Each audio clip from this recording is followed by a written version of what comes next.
Lakh घुट्टी P करके भी कोई पत्रकार पा न सका। इस देश में बड़े बड़े चैनलों के संपादक ने खूब जतन किए राज्यसभा जाने के।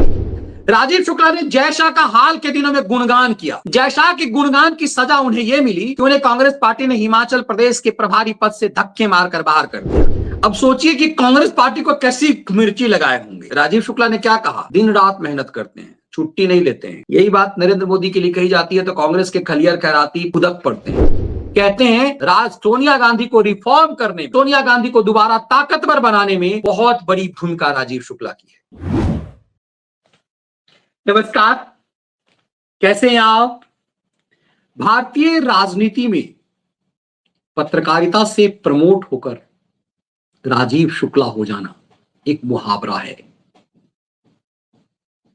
इस देश में कोई दूसरा राजीव शुक्ला नहीं बन पाया। राजीव शुक्ला लखनऊ में एक छोटे अखबार से अपना करियर शुरू करते हुए देश के एक समय में जाने माने बिहार के नेता ठाकुर प्रसाद के दामाद बन गए। ठाकुर प्रसाद के दामाद बन गए, रविशंकर प्रसाद के जीजाजी बन गए। एक सामान्य पत्रकार का यह सफर यही नहीं था। आरएसएस की घुट्टी वाले ठाकुर प्रसाद की बेटी का पति बन जाना और फिर ठाकुर प्रसाद की बेटी को एक न्यूज चैनल की मालकिन बनाकर खुद सोनिया की मनमोहनी सरकार में मंत्री बन जाना, संसदीय कार्य मंत्री। राजीव शुक्ला में वो गुण रहे जो लाख घुट्टी पी करके भी कोई पत्रकार पा न सका। इस देश में बड़े बड़े चैनलों के संपादक ने खूब जतन किए राज्यसभा जाने के लिए। एक पत्रकार की सबसे बड़ी ऊंचाई राज्यसभा पाने तक की होती है। राजीव शुक्ला इन सबसे पड़े रहे। सत्ता बीजेपी की हो या कांग्रेस की, राजीव हर जगह छाए रहे। राजीव शुक्ला भारतीय राजनीति के धुरंधर भी बन गए और बीसीसीआई में हमेशा अपनी घुसपैठ रखकर मोटी कमाई करते रहे। अपनी पत्नी को एक न्यूज चैनल चलाकर मोदी विरोधी नफरती एजेंडा चलवाते रहे और दूसरी तरफ अपनी साला के माध्यम से भाजपा में नई ऊंचाई पाते रहे। कहते हैं कि रविशंकर प्रसाद के जो पर नरेंद्र मोदी ने कतरे अमित शाह ने, उसमें राजीव शुक्ला का खेल था। कहा जाता है कि ये साला जीजा की जोड़ी की वजह से पार्टी क्षति पहुंच रही थी। तो कहने का मतलब यह है कि राजीव शुक्ला अपने साला रविशंकर प्रसाद का तो वजूद पार्टी में खा गए। इस अहंकार में जीने वाले का, I am the law minister of India, मैं एक देश का कानून मंत्री हूं। और ऐसा नहीं है कि रविशंकर प्रसाद को उनकी योग्यता से बहुत ज्यादा मिल गया था। रविशंकर प्रसाद ठाकुर प्रसाद के बेटे थे, आरएसएस की घुट्टी से निकले हुए थे, निश्चित रूप से एक बेहतरीन ऑरेटर थे, लेकिन सेटिंग में अपने जीजा जी से बहुत पीछे रह गए। भले ही राजीव शुक्ला का राजनीतिक वजूद कुछ भी नहीं था। अब कमाल देखिए कि एक तरफ साला भारतीय जनता पार्टी से साइड लाइन किया गया, मतलब रविशंकर प्रसाद को मोदी सरकार ने कानून मंत्री से हटाया, इग्नोर किया, किनारे पड़े रहे। कभी कभार ऐसा हुआ कि प्रवक्ता के रूप में उनकी बाइट आ गई, जबकि निश्चित रूप से आज भी अरुण जेटली के जाने के बाद बीजेपी के पास रविशंकर प्रसाद से बेहतरीन ऑरेटर नहीं है। रविशंकर प्रसाद से बेहतरीन प्रवक्ता आज भी बीजेपी के पास नहीं है, यदि आप अरुण जेटली के बाद के युग की बात करें। इसके बावजूद भाजपा रविशंकर प्रसाद का इस्तेमाल नहीं करती। कहते हैं कि अपने जीजा से सेटिंग में पार्टी और सरकार का अहित कर जाते थे और जो उनका काम था वो नहीं कर पाते थे। लेकिन राजीव शुक्ला का खेल देखिए। राजीव शुक्ला भी अपने साला रविशंकर प्रसाद की तरह पॉकेट में दूध की मक्खी बना दिए गए। हाल में राजीव शुक्ला को कांग्रेस पार्टी ने धक्के मारकर हिमाचल प्रदेश के प्रभारी पद से हटा दिया। जिस राजीव शुक्ला की अगुवाई में हिमाचल प्रदेश बीजेपी से छीनकर राजीव शुक्ला ने कांग्रेस को थमाया, वो जिम्मेदारी राजीव शुक्ला से छीन ली गई और राजीव शुक्ला को जो ही कांग्रेस पार्टी ने हिमाचल प्रदेश की प्रभारी पद से हटाया, कांग्रेस के खैरात पर पलने वाले खलियारों ने खूब जश्न मनाया। दरअसल कांग्रेस के खैरातियों को हमेशा राजीव शुक्ला से ईर्ष्या होती रही कि राजीव शुक्ला ये पा गया पत्रकार होकर के, और हम तो इसके नाखून के बराबर भी नहीं पा पाए। राजीव शुक्ला कितने बड़े खिलंदर हैं। राजीव शुक्ला ने जय शाह का हाल के दिनों में गुणगान किया। जय शाह के गुणगान की सजा उन्हें यह मिली कि उन्हें कांग्रेस पार्टी ने हिमाचल प्रदेश के प्रभारी पद से धक्के मारकर बाहर कर दिया, इग्नोर कर दिया। लेकिन राजीव शुक्ला इतने बड़े खिलाड़ी हैं कि कांग्रेस पार्टी को उन्होंने डूबती नैया मान लिया। दरअसल राजीव शुक्ला को समझ में आ गया कि कांग्रेस पार्टी के लिए की तरफ से अब राज्यसभा जाना भी उनके लिए मुश्किल है। आने वाले दिनों में राज्यसभा के लिए कांग्रेस के पास ठन ठन गोपाला है, कुछ है नहीं। कांग्रेस पार्टी जिस तरह से गुलाम नबी आजाद, कपिल सिब्बल, आनंद शर्मा से लेकर के कई ऐसे लोग, ज्योतिरादित्य सिंधिया जैसे लोगों को राज्यसभा नहीं भेजा, तो इसकी संभावना कतई नहीं थी कि राजीव शुक्ला राज्यसभा जाते। तो राजीव शुक्ला ने दूसरे नाव पर पैर रखना शुरू कर दिया। राजीव शुक्ला को कांग्रेस की हैसियत पता चल गई थी।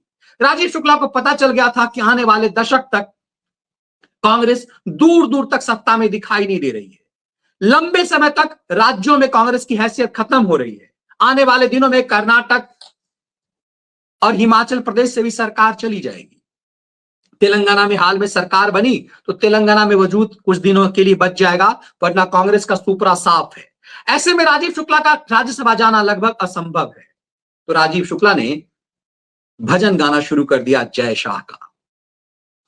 जय शाह के भजन गाने की कीमत राजीव शुक्ला को जबरदस्त चुकानी पड़ी। राजीव जानते थे कि जय शाह के भजन गाने की कीमत उन्हें चुकानी पड़ेगी, लेकिन उन्हें पता था कि ये भजन, ये सजा भी उनके लिए एक मजा बन जाएगी। कांग्रेस द्वारा दी गई सजा को राजीव शुक्ला ने मजा बना लिया। ये राजीव शुक्ला होना है। किसी सजा को यदि मजा बना ले, ये राजीव शुक्ला होना है। कांग्रेस ने राजीव शुक्ला को हिमाचल प्रदेश के प्रभारी पद से धक्के मारकर हटाया और राजीव शुक्ला जय शाह का स्थान पा गए। राजीव शुक्ला जय शाह की जगह पे एशिया क्रिकेट काउंसिल के चेयरपर्सन बन गए। सोचिए, अभी एशिया क्रिकेट काउंसिल के सुप्रीमो थे जय शाह, वो आईसीसी के चेयरपर्सन बन गए। तो जो कुर्सी जय शाह ने छोड़ी वो राजीव शुक्ला को दिला दिया गया। मतलब बीसीसीआई सुप्रीमो से भी बड़ा पद, ये राजीव शुक्ला होना होता है। इसीलिए सिर्फ राजीव शुक्ला ही हैं जो सजा को मजा बना देते हैं। दरअसल उन्होंने कांग्रेस को लाचार कर दिया, कांग्रेस को मजबूर कर दिया कि कांग्रेस उन्हें धक्के मारकर बाहर कर दी। और कांग्रेस के खैरातियों को देखिए कि वो राजीव शुक्ला को धक्के मारकर निकाले पर जश्न मना रहे थे। राजीव शुक्ला अपने साला की बलि लेकर के मौज ले रहे हैं। राजीव शुक्ला पाकिस्तान और दुबई में घूम रहे थे। अब देखिए राजीव शुक्ला होने के मायने। राजीव शुक्ला जानते हैं कि जिस पार्टी के लिए वो काम कर रहे हैं उनके लिए क्या मायने हैं। अक्सर भाजपाई इस बात को लेकर के हमेशा भावविहीन होते हैं कि लाहौर भगवान राम के पुत्र लव की नगरी है। तो राजीव शुक्ला लाहौर पहुंच गए। आमतौर पे जो काम बीजेपी के नेता नहीं कर पाते हैं वो काम राजीव शुक्ला कर गए। राजीव शुक्ला ने भारतीय जनता पार्टी के जो सपोर्टर्स हैं उनके भावनाओं को सहला दिया। यही राजीव शुक्ला होना है। Rajiv Shukla BCCI vice president, तब तक के वाइस प्रेसिडेंट थे 6 मार्च को। वो चले गए लॉर्ड रामसन लव के लाहौर। लाहौर को कहा जाता है कि लाहौर दरअसल भगवान राम के बड़े बेटे लव के द्वारा बसाया गया है। और ये प्रतीकात्मक रूप से देखिए गुलाब की पंखुड़ियां छींट करके राजीव शुक्ला ने ये तस्वीर साझा कर दी। ये राजीव शुक्ला होना है। राजीव शुक्ला लाहौर घूम रहे हैं, मौज ले रहे हैं, दुबई घूम रहे हैं, बीसीसीआई के वाइस प्रेसिडेंट इस दौर में बने हुए हैं और क्रिकेट के खिलाड़ियों को एहसास दिलाते हैं कि वो राजा हैं।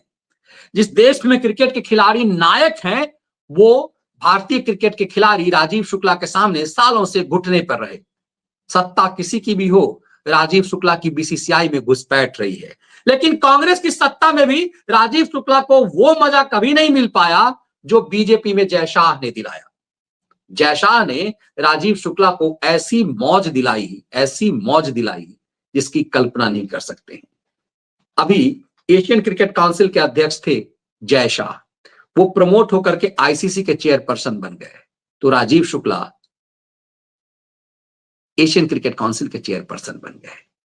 मतलब तब आप जरा समझिए कि राजीव शुक्ला को यह इनाम किस लिए मिला। इस वीडियो को आप जब देखेंगे तो आपको समझ में आ जाएगा राजीव शुक्ला को ये इनाम क्यों मिला है, राजीव शुक्ला ये इनाम पा करके क्या मौज कर रहे हैं।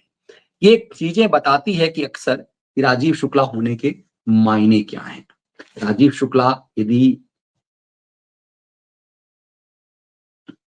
अब इस इंटरव्यू में जिस तरह से आप राजीव क्लोजली काम शुक्ला करते हो, आपको व्यक्ति एफिशिएंट मालूम देते हैं जय शाह?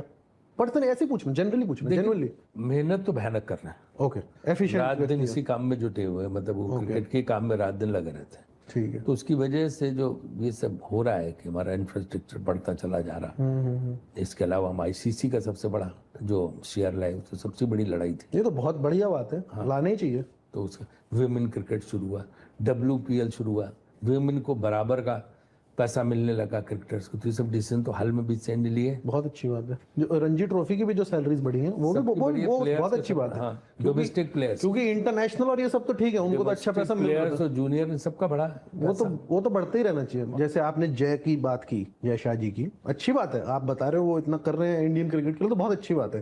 पर आप ही के पार्टी के लोग और ऑपोजिशन के लोग, उनका ही मतलब जैसे जब बीजेपी वंशवाद वाली बात करती है तो आपकी पार्टी के भी बहुत फायर ब्रांड लीडर्स टाइप हैं जो बोलते हैं भाई जय शाह की क्वालिफिकेशन क्या है, वो भी तो अपने पिता के होने की वजह से ही वहां पे है। जय शाह पॉलिटिक्स में तो है नहीं। अगर वो पॉलिटिक्स में आए और अमित शाह जी के गृह मंत्री रहते हुए वो MP मिनिस्टर या कुछ बने, MLA बने, तो फिर वो वंशवाद का आरोप आएगा। ऐसा तो नहीं गवर्नमेंट ऑफ इंडिया ने अपॉइंटमेंट कर दिया। जी। वो तो पूरा इलेक्शन होती है, यूनानिमसली इलेक्शन होता है, उसमें आदमी अपॉइंट होता है। सौरव गांगुली भी हुए थे, रोजर बिन्नी भी हुए, हम भी हुए, जय शाह भी हुए, और लोग भी जो होते चले आए हैं। तो उस ढंग से होता। तो इसमें तो एक इलेक्शन हुआ, इलेक्शन के आधार पर वो इसमें आए हैं। हाँ, अगर वो पॉलिटिक्स में आके उनको गुजरात सरकार में मंत्री बना देते, MP बनाए, तो ये बात हो सकती है। पर वो भी तो इलेक्शन। तो जो कांग्रेस पार्टी के लोग कहते हैं वो उनमें 10 दूसरे नाम लेते हैं। जैसे इनके तमाम नेता ऐसे हैं जो इसमें जो मौजूदा भाजपा के नेता या पहले रहे हैं उनके बेटे हैं। तो वंशवाद तो हर पार्टी में, वो भाजपा में तो समाज में, हमारे समाज तो भाजपा में, तो भाजपा को वो कहते हैं, जो बाकी लोग कहते हैं कि भाई आपको परिवारवाद पे बोलने कोई अधिकार नहीं, क्योंकि आप क्या भी परिवारवाद है। लेकिन उसमें जय शाह वाला उदाहरण नहीं जचता, क्योंकि जमता नहीं, जय शाह पॉलिटिक्स में नहीं है। उसमें जय शाह वाला उदाहरण नहीं जचता। अब सोचिए कि कांग्रेस पार्टी को कैसी मिर्ची लगाए होंगे। राजीव शुक्ला ने क्या कहा, दिन रात मेहनत करते हैं, छुट्टी नहीं लेते हैं। यही बात नरेंद्र मोदी के लिए कही जाती है तो कांग्रेस के खलियर खैराती फुदक पड़ते हैं कि छुट्टी नहीं लेते जैसा अमित शाह। अब ये बात अमित शाह के लिए नहीं कहा जाता कि अमित शाह कभी छुट्टी नहीं लेते, लेकिन राजीव शुक्ला तो जय शाह की चापलूसी में चरम तक पहुंच गए और कहा वो कोई छुट्टी नहीं लेते, वो तो दिन रात काम करते हैं। निश्चित रूप से आईसीसी के चेयरपर्सन के रूप में जय शाह ने जो जलवा दिखाया है उससे भारत का गौरव बढ़ाया है। वो BCCI सुप्रीमो रहते हुए उन्होंने क्रिकेट को एक नया अंजाम दिया। उनके दौर में भारतीय क्रिकेट ऊंचाइयों को छुआ है। उनके दौर में ऐसा हुआ कि ICC के चेयरपर्सन बन गए। भारत ने पाकिस्तान को होस्ट होते हुए भी बाहर आके खेलने के लिए लाचार किया। चैंपियंस ट्रॉफी का फाइनल भी भारत ने लाचार कर दिया। इसमें जैसा की उपलब्धि मानी जाती है, लोग स्वीकार नहीं करते हैं। लेकिन जिस तरह से आपने देखा कि जैसा का भजन वो गाए कि नहीं ये वंशवाद नहीं है, कुछ भी नहीं है, ये कांग्रेस को डाइजेस्ट नहीं हुआ। दरअसल राजीव शुक्ला बोले ही इसीलिए थे। इंटरव्यू आप जब किसी का, एक जर्नलिस्ट के रूप में बता रहा हूं कि जब कोई पत्रकार किसी का इंटरव्यू लेता है तो इंटरव्यू देने वाले की इच्छा पे होती है, उसकी इच्छा है या नहीं।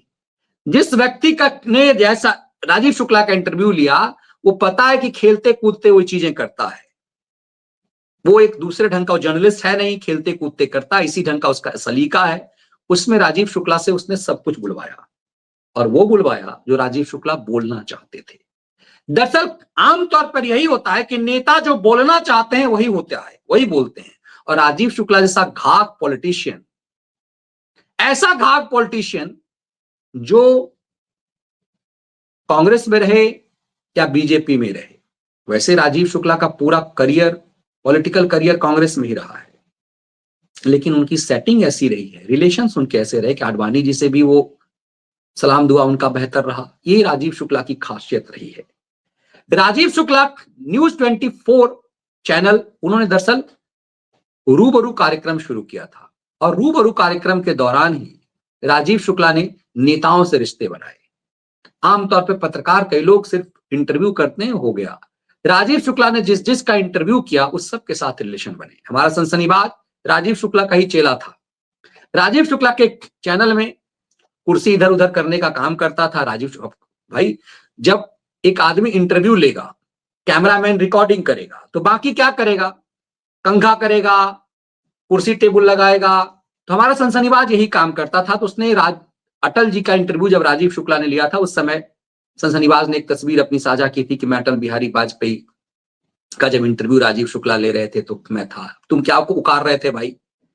लेकिन ये बात मैं इसलिए कह रहा हूं कि राजीव शुक्ला के रिलेशन वाजपेयी जी से भी रहे, राजीव शुक्ला के रिलेशन आडवाणी जी से भी रहे, लेकिन असली खेल राजीव शुक्ला ने इसी का किया।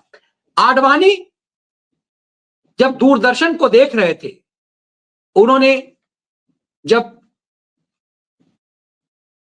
दूरदर्शन को नया समारा सजाया, उस दौर में जब भाजपा की केंद्र में सरकार थी, राजीव शुक्ला ने सोनिया गांधी का दूरदर्शन पर इंटरव्यू कर दिया उसी रूबरू में, और सोनिया की ऐसी चापलूसी की, सोनिया का ऐसा महिमा मंडन किया कि सोनिया की एक नई तस्वीर सामने आई। कहते हैं सोनिया गांधी को रिफॉर्म करने में, सोनिया गांधी को दोबारा ताकतवर बनाने में बहुत बड़ी भूमिका राजीव शुक्ला की है। राजीव शुक्ला ने एक स्ट्रेटजी के तहत उस समय की भाजपा सरकार, दूरदर्शन में आमतौर पर ऐसा नहीं होता कि विरोधी पार्टी के नेता का ऐसा इंटरव्यू हो। कहते हैं कि राजीव शुक्ला ने सोनिया गांधी का वो इंटरव्यू करके अपने आप को लॉन्च किया और सोनिया को रिलॉन्च कर दिया, कांग्रेस पार्टी को दोबारा से वजूद में ला दिया। राजीव शुक्ला के इस एहसान से सोनिया गांधी इस कदर दबी रही कि राजीव शुक्ला सोनिया के सबसे फेवरेट बन गए। राजीव शुक्ला राहुल गांधी के सबसे क्लोज हो गए। राजीव शुक्ला आने वाले दिनों में संसदीय कार्य मंत्री बन गए, मतलब नेता, सत्ता और विपक्ष दोनों को सेट करने वाले। सालों तक कांग्रेस की सत्ता का लाभ, कांग्रेस के राज के दौरान न्यूज चैनल खोल करके मौज लेने वाले, अपनी बीवी को उस चैनल का मालिक बना करके न्यूज 24 हमेशा से कांग्रेस के एजेंडे को चलाता रहा, क्योंकि राजीव शुक्ला माना जाता रहा कि कांग्रेस के लिए काम करते हैं और चैनल उनका है। लेकिन राजीव शुक्ला की जो बीवी है वो तो संघी थी, ठाकुर प्रसाद की बेटी, रविशंकर प्रसाद की बहन। ऐसा नहीं कि मैं मान लिया जाए कि वो घोर कांग्रेसी और घोर मोदी विरोधी थी। इसे कहते हैं वक्त को पहचानते हुए जुगाड़ सिस्टम से जुड़े रहना। आज जब संघ के कार्यक्रम में, उस कार्यक्रम में मैं भी आमंत्रित था, जा नहीं पाया। एक संघ के कार्यक्रम में जब मैंने देखा कि राजीव शुक्ला की धर्मपत्नी अनुराधा प्रसाद वहां मुख्य अतिथि थी। दिन रात जिस चैनल पर सरकार और भाजपा के लिए आपको गाली लगता होगा कि फलाना एंकर ऐसे बोल रहा है, बोल रही है, जहां पर चौधरी वहां था जो एबीपी न्यूज में चला गया, जिस चैनल पर दिन रात सरकार के खिलाफ एजेंडा चलता हो, उस चैनल की मालकिन अनुराधा प्रसाद, प्रधान संपादक न्यूज 24 अध्यक्ष थी। प्रेरणा के कार्य संघ का कार्यक्रम है। तब आपको समझ में आएगा कि राजीव शुक्ला होने के मायने क्या है, राजीव शुक्ला करते क्या है। इस राजीव शुक्ला के चैनल पर आमतौर पर रविशंकर प्रसाद इंटरव्यू नहीं देते थे। मुझे याद है जब मैं बीजेपी की कवर करता था बतौर जर्नलिस्ट अपने चैनल के लिए, राजीव शुक्ला को आप लाख मिन्नत कर लीजिए, राजीव शुक्ला न्यूज 24 के माइक पर इंटरव्यू नहीं देते थे। कॉमन यदि हो रहा हो उसमें न्यूज 24 वाला भी माइक लगा दे, अलग बात है। आमतौर पे इससे बचते थे ताकि जीजा साला का रिश्ता पब्लिक ना हो जाए, ये खेल पब्लिक ना हो जाए। जीजा साला का ये खेल जबरदस्त था और कहा जाता है कि इस जीजा साला के खेल की कीमत रविशंकर प्रसाद ने चुकाई, लेकिन राजीव शुक्ला ने मौज पाई। भारतीय राजनीति में बहुत कम ऐसा शख्स होगा जो अपनी पार्टी से जानबूझकर सजा लेता होगा ताकि वो मजा पा सके। राजीव शुक्ला कांग्रेस को डूबती नैया मान करके उसे और डुबोने के चक्कर में ऐसा खेल किया कि कांग्रेस मजबूर हो जाए उसे हिमाचल प्रदेश की प्रभारी पद से हटाने के लिए। कमाल देखिए, राहुल गांधी ने रविशंकर प्रसाद राजीव शुक्ला को धक्के मार करके हटाया और कहा कि जो बीजेपी के जितने स्लीपर सेल हैं उन सबको निकाल रहा हूं। राजीव शुक्ला को निकालने से पहले कांग्रेस के खैराती कहते हैं कि बीजेपी के स्लीपर सेल को हटाया जा रहा है। तो राजीव शुक्ला 20 साल 25 साल तक कांग्रेस में क्या स्लीपर सेल थे बीजेपी के, और ये गजब के स्लीपर सेल थे। कांग्रेस को मौज दिलाया, सोनिया को ताकतवर बनाया, न्यूज 24 के माध्यम से कांग्रेस की जड़ मजबूत किया, और फिर जब उम्मीदें कांग्रेस से खत्म हो गई तो जयशाह का भजन सबसे आसान लगा। जयशाह की भजन की कीमत आज ये है कि वो एशियन क्रिकेट काउंसिल के चेयरपर्सन हो गए हैं। जिस पद पर जयशाह थे, जयशाह का भजन गाकर ये पाया है। और रविशंकर प्रसाद ने अपने जीजा जी से कीमत ऐसी चुकाई है। ये राजीव शुक्ला होना है। तो क्या कई बार ऐसा लगता है कि सरकार अपना विरोधी अपने विरोध में जहर उगलने वाले पालती है? नरेंद्र मोदी को देख करके कई बार ऐसा लगता है। आप अक्सर देखेंगे कि राजनीति के जो खिलंदर हैं वो अपने विरोधियों का वध करवा देते हैं। कांग्रेस की एकमात्र सरकार कर्नाटक और हिमाचल में थी, जब तक तेलंगाना में भी नहीं थी, और दिल्ली में कई पत्रकारों को गिरफ्तार करने के लिए कर्नाटक से टीम आई। लेकिन दिन रात नोएडा और गाजियाबाद में बैठकर नरेंद्र मोदी को गाली कर देने वाले, फेक न्यूज चलाने वाले मौज ले रहे हैं। टेलीविजन चैनलों पर भी ऐसे ही होता था। जब वो गुजरात के मुख्यमंत्री थी तब भी ऐसा हो रहा था। दरअसल मोदी जानते हैं कि उनके विरोध में जहर उगलने वाले उनकी असली ताकत है। तो क्या मोदी ऐसे जहर पालते हैं और फिर उसका उपयोग करते हैं? राजीव शुक्ला की कहानी रोचक है। कोई पत्रकार आज तक भारत के इतिहास में 75 साल में राजीव शुक्ला नहीं बन पाया। कोई राजनेता भी राजीव शुक्ला नहीं बन पाया। यही राजीव शुक्ला होना है। वो पत्रकारिता का जो चरम है, एक पत्रकार का सपना होता है कि राज्यसभा जाए, ज्यादातर 99% पत्रकार का, और उस राज्यसभा के पद को उन्होंने छोटा कर दिया। कांग्रेस पार्टी में रहते हुए देश के कद्दावर मंत्री बने, बीसीसीआई में मौज लिया, टेलीविजन चैनल चलाकर पत्रकारिता के शीर्ष पर होने का गर्व भी महसूस किया। कांग्रेस और भाजपा दोनों को एक साथ साधा। यही राजीव शुक्ला होना है। ना कोई राजनेता राजीव शुक्ला बन पाया। अब देखिए ना, कांग्रेस से इतने लोग धक्के मारकर निकाले गए, बहुत बीजेपी में आए भी, लेकिन कांग्रेस से आया हुआ कितना लोग बीजेपी में वो मौज कर पाया जो राजीव शुक्ला कर पा रहे हैं? ये राजीव शुक्ला होना है। पत्रकारिता बहुतों ने की, लेकिन कौन सा पत्रकार राजीव शुक्ला बन पाया? ये राजीव शुक्ला होना है। अब इसके निगेटिव और पॉजिटिव पक्ष को आप तलाशते रहिए। हमारा यही कहना है कि राजीव शुक्ला हर कोई नहीं बन सकता। डूबती नैया को और डुबाकर तैरती नैया पर पतवार बन जाना राजीव शुक्ला होना है। ये विश्लेषण यदि आपको पसंद आए तो वीडियो को लाइक और शेयर जरूर करें। जय हिंद, वंदे मातरम।